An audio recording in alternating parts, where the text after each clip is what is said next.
Uh, Greetings, students. We are now working on week 10, um, and today we'll be talking about chapter 12, which has to do with hallucinogen misuse. And so the objectives here are for this chapter to understand the history of hallucinogens and to comprehend the pharmacology, the methods of use, the effects, and the scope of the hallucinogen problem. So we go to talk about the history of hallucinogens, and we can say that hallucinogens are a diverse group of drugs that alter our perception, thoughts, and feelings. They cause hallucinations and sensations or images that seem real, but they're not real. They can be man-made, or they can come from plants or mushrooms, or be extracts from plants and mushrooms. So historically, people have used hallucinogens for religious or healing rituals. After World War II, scientists were interested in the effects of various hallucinogens and their similarities in effect and symptoms of various forms of mental illness like schizophrenia. So in 1960, investigators administered LSD to unsuspecting soldier recruits to study how the liberated mind differed from conventional thought. The last 4 decades of the 20th century, the hallucinogens LSD and PCP have been sold as other substances or used unintentionally. Currently, there are no FDA-approved medications to treat addictions to hallucinations. Some hallucinogens are being studied as possible therapies for depression. So we go on to the pharmacology of hallucinogens. And here, people use hallucinogens in a wide variety of ways that include smoking, snorting, and absorbing through the lining of the mouth. So effects can begin within 20 to 90 minutes of taking them, and it produces increased heart rate, nausea, intensified feelings and sensory experiences, and changes in your sense of time. So research suggests that classic hallucinations work at least partially by temporarily disrupting communication between the brain chemical systems throughout the brain and the spinal cord. So hallucinogens are thought to alter the delicate balance of neurotransmitters in the brain, especially serotonin 2 as a receptor site producing their effects. So researchers are split into two categories. The drugs are split into two categories. Classic hallucinations, which is LSD is one of those, and dissociative drugs, which PCP is that. Both types can cause hallucinations and sensations and images that seem real but are not real, like we had talked about earlier. Dissociative drugs can cause the user to feel out of control or disconnected from their own body and the environment. So hallucinogens are divided into these two categories and also divided into various categories that are called psychedelics that include mescaline, psilocybin, and DMT, enactogens, which is NMDA and MDMA, and dissociative anesthetics, which is DMX and ketamine. And ketamine was ruled illegal, but I see that locally somebody is using this in pain management.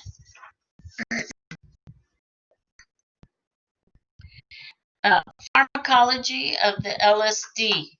So LSD is one of the most powerful mind-altering chemicals. It is a clear or white odorless material made from lysergic acid, which is found in a fungus that grows on rye and other grains. It is not considered an addictive drug and does not cause uncontrollable drug-seeking behaviors, supposedly. So tolerance to LSD effects develop rapidly, often after just 2 to 4 days of continuous use. In addition, LSD produces tolerance to other hallucinogens, including psilocybin, which is we know as mushrooms. The highest brain LSD concentrations are found in the regions associated with vision, the limbic system, and the reticular activating system. Individuals who use LSD refer to the LSD experience as a trip. In a bad trip, individuals experience a sense of ego disintegration, anxiety and panic, and reaction to beliefs that they and this may be potentially fatal depending on what they see and do and think that's going on. Now, in our next slide, the pharmacology of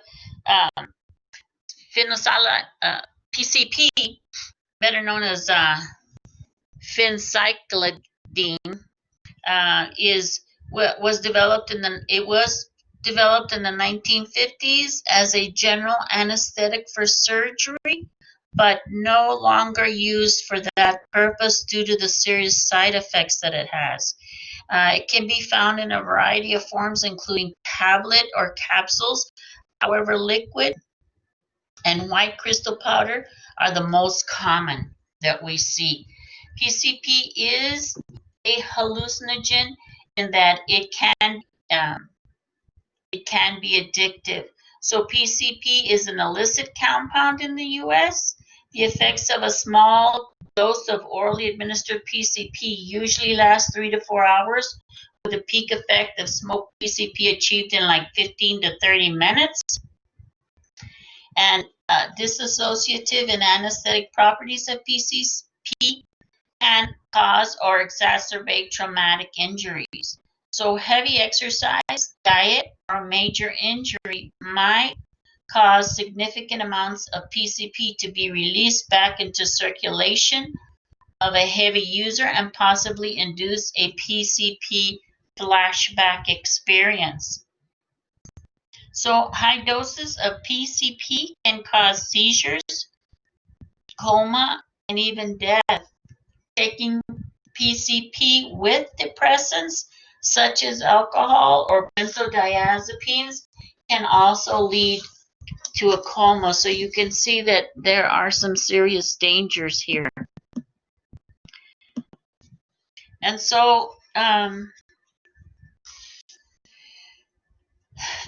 this slide has to do with the pharmacology of ecstasy, MDMA, also known as Molly. Now, these are known as designer drugs because they're created for the purpose of making someone feel high, feel good, and can temporarily keep them going without rest for days. And so young adults and teens really like this and have used them during these extended parties that they're invited to. Now, Molly, the word Molly came from molecular. It's slang for molecular because it's supposedly pure crystalline powder from the MDMA, and it's sold in a capsule. Some neuropharmacologists classify MDMA as a hallucinogenic amphetamine because it is chemically similar to both stimulants and hallucinations and produces feelings of increased energy, pleasure, emotional warmth, and distorted sensory and time perception. So it's used in tablet form, some swallow liquid form, some snort powder form, and this has a high potential for overdose and intravenous usage. So MDMA is highly lipid soluble and is able to easily cross the blood-brain barrier and into the brain without significant delay. The effects last about 3 to 6 hours, although many users take a second dose as the effects of first dose begin to fade. And evidence that chronic MDA use can result in heart valve damage, heart muscle damage, and misuse can induce sudden cardiac death. So this is nothing to fool around with if you've got any kind of pre-existing conditions.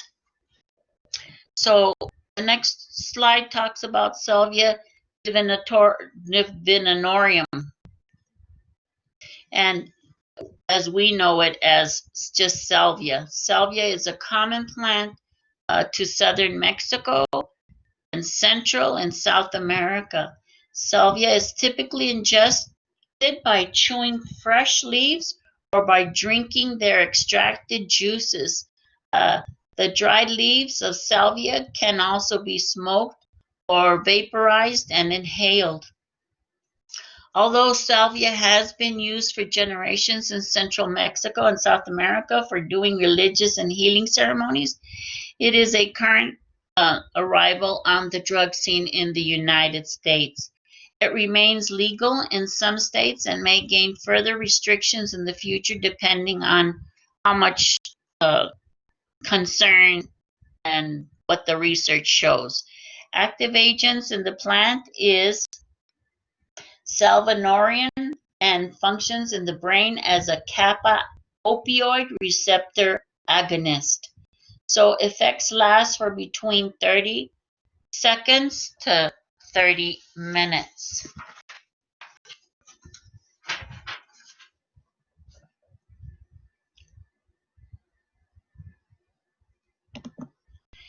And the next slide has to do with PCP and hallucinogen use and the DSM-5.